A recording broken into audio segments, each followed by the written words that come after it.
నమస్కారం. ఈరోజు కార్తీక మాసంలో 7వ రోజు.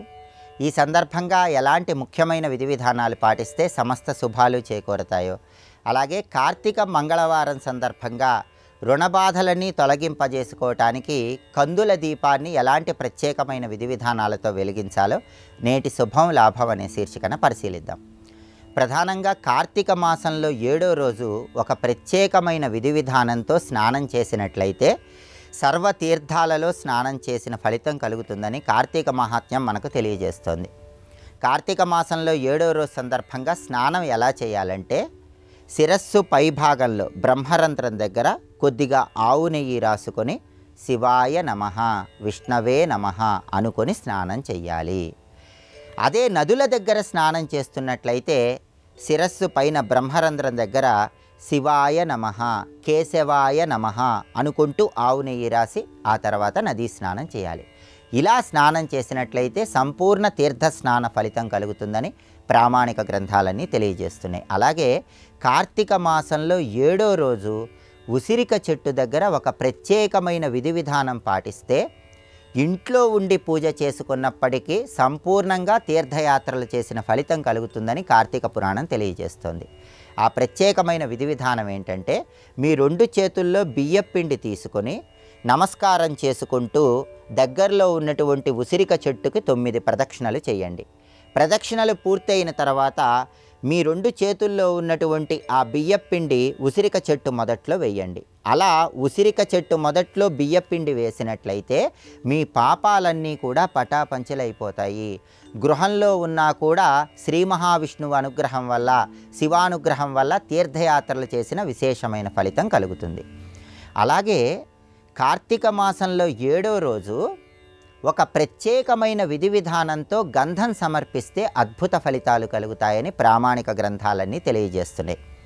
గంధపు చెక్క తీసుకొని ఆ గంధపు చెక్కను సాన మీద అరగదీసి, సాన మీద అరగదీసిన గంధాన్ని శివాలయంలో ఈశ్వరుడికి కానీ, విష్ణు ఆలయంలో విష్ణుమూర్తికి కానీ సమర్పించాలి. దానికి కారణం ఏంటంటే, ఒకానొక సమయంలో శ్రీశైలం క్షేత్రంలో అగస్త్యుడు, ఆయన భార్య లోపాముద్ర వీళ్ళిద్దరూ కూడా శ్రీశైల క్షేత్ర ప్రాంగణంలో గంధపు చెక్కను సాన మీద అరగదీసి ఆ గంధాన్ని ఈశ్వరుడికి సమర్పించారు. అలా సమర్పించిన పుణ్య ఫలితం వల్ల తర్వాత వాళ్ళు నక్షత్ర మండలంలో స్థానాన్ని సంపాదించారని ప్రామాణిక గ్రంథాలన్నీ తెలియజేస్తున్నాయి. కాబట్టి అద్భుతమైన శుభ ఫలితం కలగాలంటే గంధపు చెక్క సాన మీద అరగదీసి ఆ గంధాన్ని శివాలయంలో కానీ, విష్ణు ఆలయంలో కానీ కార్తీక మాసంలో 7వ రోజు సమర్పించాలి. అలాగే కార్తీక మాసంలో 7వ రోజు సుగంధ ద్రవ్యాలు విష్ణు ఆలయంలో విష్ణువుకు సమర్పించినట్లయితే ఆ జన్మ దరిద్రం తొలగిపోతుంది, అఖండ ఐశ్వర్య ప్రాప్తిని సిద్ధింపజేసుకోవచ్చు. అలాగే కార్తీక మాసంలో 7వ రోజు రాత్రి 7 గంటలకు ఒక ప్రత్యేకమైన విధి విధానం పాటించాలని కూడా ధర్మశాస్త్ర గ్రంథాలు తెలియజేస్తున్నాయి.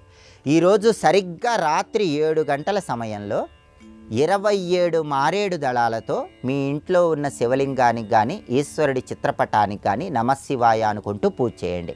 27 మారేడు దళాలతో శివుడికి సరిగ్గా రాత్రి 7 గంటలకు పూజ చేస్తే 27 నక్షత్ర దోషాలు తొలగిపోతాయి.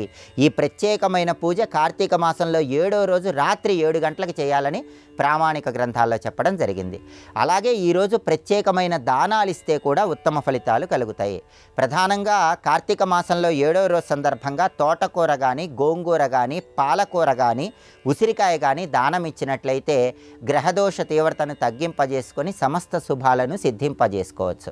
అలాగే ఈరోజు శివుడికి ఒక ప్రత్యేకమైనటువంటి అభిషేకం చేయటం ద్వారా జన్మజన్మల దుఃఖాలన్నీ తొలగిపోతాయి.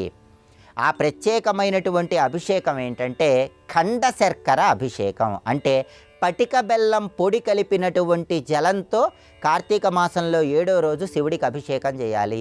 ఇది తీవ్రమైనటువంటి జన్మజన్మల దుఃఖాలు, దారిద్ర్య బాధలను తొలగింపజేస్తుందని కార్తీక మహాత్మ్యం తెలియజేస్తోంది. కార్తీక మాసంలో 7వ రోజు సందర్భంగా ఈ ప్రత్యేకమైన విధి విధానాలు పాటించండి, సమస్త శుభాలను సిద్ధింపజేసుకోండి. అలాగే కార్తీక మాసంలో మంగళవారం రుణబాధలన్నీ తొలగింపజేసుకోవటానికి కందుల దీపాన్ని వెలిగించాలి. ఈ కందుల దీపాన్ని ఎలా వెలిగించాలంటే, మీ గృహంలో పూజా మందిరంలో సుబ్రహ్మణ్య స్వామి చిత్రపటం దగ్గర ఒక పీట ఏర్పాటు చేయాలి. ఆ పీటకు పసుపు రాసి కుంకుమ బొట్లు పెట్టాలి.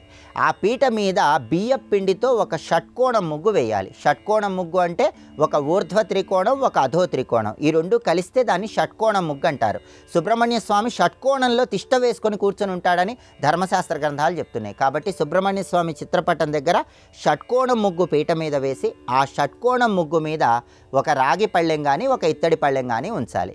ఆ రాగి పళ్ళెం లేదా ఇత్తడి పళ్ళెనికి కూడా గంధం బొట్లు కుంకుమ బొట్లు పెట్టి ఆ పళ్ళెంలో కొన్ని కందులు పొయ్యాలి లేదా కందిపప్పు పొయ్యాలి. ఆ కందులు లేదా కందిపప్పు మీద ఒక మట్టి ప్రమిద ఉంచి నువ్వుల నూనె పోసి పత్తితో చేసిన ఒత్తులు వేసి దీపాన్ని వెలిగించాలి. దీన్నే కందుల దీపము అంటారు. షట్కోణం ముగ్గు వేసి రాగి పళ్ళెం లేదా ఇత్తడి పళ్ళెం ఉంచి కందులు పోసి దాని మీద ప్రమిద ఉంచి దీపాన్ని వెలిగిస్తే ఈ కందుల దీపం వల్ల రుణబాధల నుంచి చాలా సులభంగా బయటపడవచ్చు, ఆదాయ మార్గాలు పెంపొందింపజేసుకోవచ్చు. ఈ కందుల దీపం కొండెక్కిన తర్వాత కందుల దీపానికి ఉపయోగించినటువంటి కందులు నానబెట్టి గోమాతకు ఆహారంగా తినిపించవచ్చు.